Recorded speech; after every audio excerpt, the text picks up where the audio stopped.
সবাইকে শুভ নববর্ষের অনেক শুভেচ্ছা রইল। সকলের নতুন বছর ভীষণ ভালো কাটুক। বুঝতেই পারছো, ছুটির দিন বিকেলে তিনজনে মিলে চলে গেছিলাম কুজিকুটির। আর হ্যাঁ, শাড়ি পরেই গেছিলাম। আজ বিকেল 5টা বাজে তখন।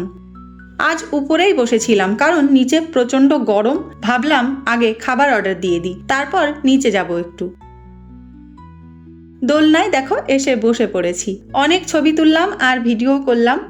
খাবারে অর্ডার দিয়েছিলাম barbecue chicken wings, salad, butter naan, chicken tikka masala, সাথে ছিল আমদই আর বাবিরটা উড ফায়ার।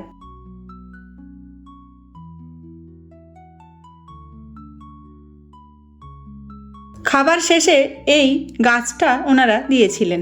নিচে এসে দেখো সন্ধে হয়ে গেছে। কি সুন্দর লাগছিল চারিদিকটা। এখানটাও একটু পোজ দিয়ে ছবি তুললাম। এখন বাড়ি ফেরার পালা। তোমাদের আজকের দিনটা কেমন কাটলো অবশ্যই জানিও। আমাদের দিনটা তো ভীষণ ভালো কেটেছে।